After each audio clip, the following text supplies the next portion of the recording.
اعوذ باللہ من الشیطان الرجیم بسم اللہ الرحمن اب بتایا جا رہا ہے جس طرح ہم نے ابراہیم کو یہ تعلیم دی تھی، جس طرح ہم نے اسماعیل کو یہ تعلیم دی، ٹھیک اسی طرح بعد میں حضرت موسیٰ کو یہی تعلیم دی تھی۔ اسی قسم کی تعلیم حضرت موسیٰ کو بھی دی تھی، تکمیل تھی، نعمت تھی۔ توریت کتاب سے مراد توریت ہے، اس کی بھی یہی جو ہے تعلیم تھی، ہدایت تھی، رحمت تھی، تاکہ لوگ جو ہے یقین رکھیں کہ اللہ سے ملنے والے ہیں۔ لعلہم بلقاء ربہم، تاکہ یہ بنی اسرائیل، لعلہم سے مراد بنی اسرائیل اپنے رب کی ملاقات پر یقین رکھیں۔ پھر اس کے بعد وہذا کے جو کتاب اللہ سبحانہ نے کہتا ہے نا توریت کو، قرآن میں مکہ میں جو قرآن نازل ہوا اس میں کتاب ہی کہتا ہے، لیکن مدینے میں تورات کہتا ہے۔ مدینے میں تورات کا لفظ آیا ہے، ادھر کتاب کا لفظ آیا ہے۔ پورے مکے میں کتاب آتے ہیں نا، موسیٰ کی کتاب پورے مکے میں۔ اچھا، تورات جو ہے وہ مدینے میں، مثلا الذین حملوا التوراۃ، جتنی بھی تورات کا لفظ ادھر ہی۔ ہم نہیں سمجھ سکے آپ کی بات، کیا کہنا چاہتے ہیں آپ؟ تورات کا لفظ جو ہے وہ مدینے میں آیا، مدینے میں سارے، یعنی الکتاب جو ہے توریت کو مدینے میں نہیں کہا گیا، یہ کہنا چاہتے ہیں؟ مکے میں تورات نہیں کہا۔ تو یہ تو ہے لفظ تورات نہیں آیا، ہاں لفظ تورات، اچھا لفظ تورات نہیں آیا، ٹھیک یہ بات ٹھیک ہے ماشاءاللہ، بہت خوب۔ تو یہاں تو الکتاب سے مراد برحال توریت تھی، ٹھیک ہے چلیے۔ اور اسی طرح یہ کتاب اب کو بتا رہا ہے کہ جس طرح سے ہم نے موسیٰ کو تعلیم دی، حضرت ابراہیم کو تعلیم دی تھی، حضرت اسماعیل کو تعلیم، ٹھیک اسی طرح سے حضرت موسیٰ کو بھی ہم نے تعلیم دی تھی۔ ان کی تعلیم بھی یہی تھی، وہی توحید، وہی آخرت، وہی رسالت، والدین کے ساتھ حسن سلوک۔ اور آپ دیکھیں گے توریت کی جن کا حضرت موسیٰ کا سورہ بنی اسرائیل جو ہے نا، سورہ بنی اسرائیل وَقَضَىٰ رَبُّكَ جس کا انہوں نے حوالہ دیا تھا، اس میں یہی تعلیم جو اوپر تعلیمات ہیں اس کو پھیلا کر بیان کیا گیا تھا۔ پھر اس کے بعد آگے وَهَٰذَا کتاب انزلناہ مبارک، چلیے۔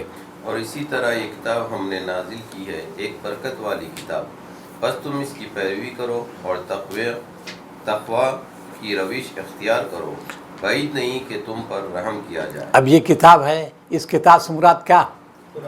یہ قرآن مجید ہے، قرآن مجید ہی کتاب ہے جس کو ہم نے اتارا ہے، مبارک کتاب ہے۔ یہ لفظ مبارک بھی آ چکا ہے نا پیچھے، مبارک کس سے نکلا ہے؟ برکت مانے کثرت زیادتی، سبزی شاداب، یہی نہ بتایا تھا ہم نے۔ اور کثرت زیادتی کس چیز میں؟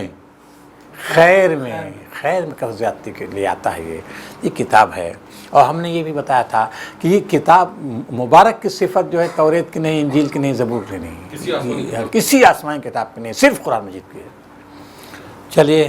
اب تم یہ نہیں کہہ سکتے کہ کتاب تو ہم سے پہلے کے دو گروہوں کو دی گئی تھی اور ہم کو کچھ خبر نہ آزاد تھی۔ رک جائیے، کیا کر رہے ہیں؟ یہ موسیٰ علیہ السلام کا جب موسیٰ کتاب تماما لکھ کر آیا، وہاں تمام سے کیا مراد ہے؟ تماما وہ نعمت تمام تھی، وہ بھائی تمام یعنی نعمت، تمام کے اللہ تعالی نعمت، اس کا مبارک سے تعبیر نہیں ہو سکتی اس کی۔ نہیں وہ تماماً بھائی، تماماً ہے نا وہ نعمت ہم، اے بھائی جیسے اس طرح ہے نا، وَكَذَلِكَ يَجْتَبِيكَ رَبُّكَ وَيُعَلِّمُكَ وَلِيُتِمَّ نِعْمَتَهُ عَلَيْكَ وَعَلَىٰ آلِ یعقوب۔ اور اللہ تعالیٰ اپنی نعمت تمام کرے کس پر؟ آل یعقوب پر، وہ تمام ہے، وہی ان پر ہے، حضرت موسیٰ پر اتاری ہے۔ چلیے۔ اب تم یہ نہیں کہہ سکتے کہ کتاب تو ہم سے پہلے کے دو گروہوں کو دی گئی تھی اور ہم کو کچھ خبر نہ تھی کہ وہ کیا پڑھتے پڑھاتے تھے۔ اور اب تم یہ بہانہ بھی نہیں کر سکتے کہ اگر ہم پر کتاب نازل کی گئی ہوتی تو ہم ان سے زیادہ راست رو ثابت ہوتے۔ پورا پڑھ ڈالیے 157 تک۔ ہمارے پاس تمہارے رب کی طرف سے ایک دلیل روشن اور ہدایت اور رحمت آ گئی ہے۔ اب اس سے بڑھ کر ظالم کون ہوگا جو اللہ کی آیات کو جھٹلائے اور ان سے منہ موڑے؟ جو لوگ ہماری آیات سے منہ موڑتے ہیں انہیں اس روگردانی کی پاداش میں ہم بدترین سزا دے کر رہیں گے۔ بس یہ بات ہوئی، دیکھیے یہ دو آیتوں میں کیا بیان کیا گیا ہے؟ یہ قرآن مجید کیوں نازل کیا گیا ہے؟ یہ مشرکین کو سمجھایا جا رہا ہے، مشرکین کو سمجھایا جا رہا ہے کہ یہ قرآن مجید ہمیں کیوں نازل کیا۔ تو پہلی بات کیا سمجھائی گئی عبد الرحمن؟